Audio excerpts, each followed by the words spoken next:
अस्सलाम वालेकुम स्टूडेंट्स। आज हमारा हिस्ट्री थर्ड ईयर का लेक्चर नंबर 6 है, जो कि अरब कबल इस्लाम उसकी सियासी हालात, जिसमें हम सबसे पहले देखेंगे सियासी इंतशार। हज़रत सल्लल्लाहु अलैहि वसल्लम की बासत से पहले अरबों में सियासी इंतशार नाम को नहीं था। मुख्तलिफ़ कबाइल यहाँ पर आबाद थे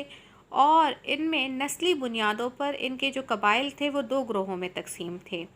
एक उनका था बनु अदनान और दूसरा उनका था बनु कहतान। बनु अदनान और बनु कहतान के बारे में थोड़ा सा आपको याद होगा कि मैंने आपको बताया था कि बनु अदनान के जो इलाके हैं वो ज़्यादातर जो है वो मक्का, मदीना, ताइफ ये वाले इलाके थे जो कि बनु अदनान के थे, जबकि बनु कहतान के जो इलाके हैं वो यमन के साथ वाले इलाके हैं। यमन जो है अगर आप देखें तो यमन जो है ये बहीर अरब और बहीर कुल्ज़म के साथ मिला हुआ एक इलाका है, और ज़ाहिरी बात है कि साहिली इलाका होने की वजह से इसकी आबो हवा बहुत ज़्यादा मोतदिल है और मौसम इसका बहुत अच्छा है, जहाँ पर पैदावार भी बहुत ज़्यादा होती है, जिसकी वजह से ये इलाका जो था ये अरब का ज़रख़ेज़ तरीन इलाका समझा जाता था। यहाँ इतना फल पैदा होता था कि कहा जाता है, कुछ किताबों में आता है कि अगर यहाँ के जो 2 साइडेड रोड्स थे या 2 साइडेड रोड्स थी, अगर उस पर कोई शख्स जो है वो सर पर टोकरी रखकर एक सड़क से दूसरी तरफ जाता, तो एक सड़क से दूसरी सड़क तक जाते जाते बग़ैर हाथ लगाए इसके जो सड़कों के दोनों अतराफ़ में जो फलदार दरख्त थे उससे इतना फल उसकी टोकरी में गिर जाता कि उसकी टोकरी बढ़ जाती। बहरहाल यमन के जो बाशिंदे थे वो अपने दौर के मॉडर्न तरीन लोग समझे जाते थे, और ज़ाहिरी बात है कि इसी वजह से वो अपने आप को पूरे अरब के सरदार समझते थे। लेकिन इसके बावजूद यमन जो था वो अरब में वो मकाम या वो हैसियत उसको हासिल नहीं थी जिसके यमनी कबाइल या बनु कहतान के जो लोग थे वो अपने आप को समझते थे।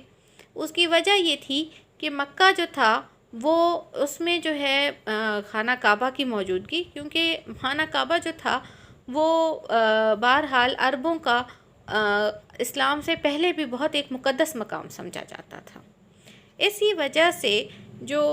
मक्का के जो बाशिंदे थे उसको अरब में जो हैसियत और जो इज़्ज़त हासिल था वो यमन को या अदनानी कबाइल कहतानी कबाइल को बिल्कुल हासिल नहीं था। यही वजह थी कि सियासी इंतशार की वजह से ये दोनों कबीले आपस में लड़ते रहते थे, और हमेशा इनकी आपस में लड़ाइयाँ जो थी वो काफ़ी सालों तक जारी रहती थी। आप लोगों को एक वाक़या याद होगा कि अब्राहा का खाना काबा पर हमला करना। अब्राहा जो हाथियों के साथ आया था, जिसकी वजह से कुरान शरीफ की सूरह फ़ील भी नाजिल हुई, वो असल में यमन का ही गवर्नर था, और जो मक्का में खाना काबा को जो है नाउज़ुबिल्लाह मिस्मार करके यमन की हैसियत को पूरे अरब में बहाल करना चाहता था या ज़्यादा करना चाहता था। बहरहाल यमन का इलाका जो था ये बनु कहतान का मरकज़ था, और इसके अलावा जो इनके जो बाकी कबाइल थे वो ईस्ट साइड पर ये खलीज फ़ारस के साथ साथ फैले हुए थे, और मतलब इधर उधर काफ़ी पूरे अरब में इनके बाकी कबाइल भी फैले हुए थे। कबायली जो जंगें थी उनमें सबसे अहम जो जंगें थी उनमें जो बनु तगलब और बनु बकर के दरमियान बसूस नामी ऊँटनी को मारने पर एक जंग का आगाज़ हुआ था, और ये जंग 40 बरस तक जारी रही थी। इसी तरह बाकी लड़ाइयाँ भी अगर चलती रहती तो ये जो है वो रुकने का नाम नहीं लेती थी और नस्लों तक चलती रहती थी। दूसरा इसका जो सियासी हालात में आता है वो है कबायली निज़ाम। अरब का सियासी निज़ाम नीम जमहूरी था। कबीले का शेख मुंतखब होता था, और आम अफराद इसकी काबिलियत, शुजाअत और फ़हम फ़िरासत के अलावा साबका सरदार से इसकी कराबतदारी का भी लिहाज रखते थे। एक दफ़ा शेख मुंतखब हो जाता तो तमाम लोग इसकी अताअत करते और इसके फ़ैसलों पर जो है अपनी जानें तक लड़ा देते थे। मक्का की शहरी रियासत हमारे पास जो आज का तीसरा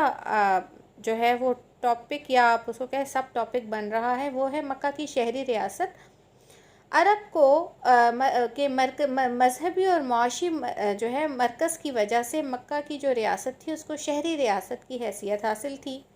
یہاں پر آباد قبائل جو تھے انہوں نے شہر کا انتظام چلانے کے لیے پورے شہر کے جو مختلف شعبہ جات تھے یا ان کے ڈپارٹمنٹس تھے ان کو آپس میں تقسیم کر لیا تھا، اور اس میں سے زیادہ تر جو شعبے تھے یا جو ڈپارٹمنٹس تھے وہ زیادہ تر جو عرب کا جو مکہ کا جو کسی بن کلاب جس نے مکہ میں کو بنو جرہم سے آزاد کرایا تھا، اس نے اپنے بیٹوں کے حوالے کیے تھے، اور ان کے بیٹوں میں پہلا ان کا تھا عبد الدار اور پھر عبد المناف، ان کے جو اولاد تھے ان میں تقسیم ہوئے تھے۔ اچھا، اس کے علاوہ جو مکہ میں ایک دارالندوہ ہوتا تھا جس کو آپ اسمبلی ہال کہہ لیں، جو کہ پورے مکہ کا اسمبلی ہال ہوتا تھا، اور یہاں پر تمام سردار جمع ہوتے تھے، اہم فیصلے یہیں پر ہوتے تھے، اور یہیں پر جو ہے مختلف جو ہے جنگوں کے بھی فیصلے ہوتے تھے، اور جو ہے وہ جیسے کہ شادی بیاہ اور اس طرح کے فیصلے بھی اسی جگہ پر ہوتے تھے۔ کہا جاتا ہے کہ مکہ کا انتظام چلانے کے لیے تقریباً 10 شعبے قائم تھے، یعنی کہ 10 ڈپارٹمنٹس تھیں جو کہ مختلف سرداروں کے پاس تھی یا مختلف قبائل کے پاس تھیں، ٹھیک ہے۔ غیر ملکی تسلط سے آزادی۔ سرزمین عرب سیاسی انتشار اور عدم استحکام کے باوجود غیر ملکی تسلط سے آزاد رہی، اور اس کی وجہ یہ تھی کہ کوئی ملک بھی اس غیر آباد علاقے پر حکومت کرنے کا خواہاں نہیں تھا۔ آپ کو یاد ہوگا کہ عرب کے دونوں اطراف میں جو تھا وہ سپر پاورز تھیں۔ یہ دیکھیں، عرب کے ایک سائڈ پر اگر آپ دیکھیں تو ایسٹرن سائڈ پر آپ کو ایران نظر آ رہا ہے، جبکہ آپ کو ناردرن سائڈ پر آپ کو شام کا علاقہ نظر آ رہا ہے۔ شام اس وقت رومن ایمپائر کا حصہ تھا۔ تو یہ دونوں جو کیسر و کسرا کی جو حکومتیں تھیں، یہ بھی بہرحال اس ایریا کو اپنے تسلط میں جو ہے وہ رکھنا بھی توہین سمجھتی تھی، کیونکہ یہ بے آباد علاقہ تھا، اور یہاں کے جو لوگ تھے وہ تقریباً نیم وحشی ٹائپ تھے، تو اس وجہ سے وہ اس علاقے پر حکومت کرنے کے بھی خواہاں نہیں تھے، اور یہی وجہ تھی کہ پوری کی پوری جو عرب کا جو نظام تھا وہ تقریباً جو ہے وہ شاہی اثر سے آزاد رہا تھا، اور یہاں پر زیادہ تر جو ہے وہ جمہوری نظام رائج رہا تھا۔ البتہ یمن کا جو علاقہ ہے جو کہ آپ دیکھ رہے ہیں، یمن کا علاقہ جو ہے وہ بہرحال چونکہ اگر آپ دیکھیں تو اس کے ایک سائڈ پر یہ دیکھیں ایران کی حکومت ہے، اور ایران اس کے ساتھ ہونے کی وجہ سے ایران نے بھی اس ایریا کو اپنے تسلط میں کرنے کی کوشش کی، اس کی خوبصورتی خوشحالی کی وجہ سے، جبکہ دوسری سائڈ پر اگر آپ دیکھیں تو بحیرہ کلزم یا احمر کے ساتھ کا جو علاقہ ہے مصر کے نیچے، یہ ایریا ہے جہاں پر جو ہے وہ حبشہ کی حکومت تھی۔ تو اس ایریا کو، یمن کو، حبشہ اور ایران دونوں عیسائی ریاستوں میں، کیونکہ حبشہ کی جو ریاست تھی وہ بھی عیسائی ریاست تھی، تو ان دونوں نے اپنے دور میں اپنے تسلط میں کرنے کی کوششیں کی ہیں، اس لیے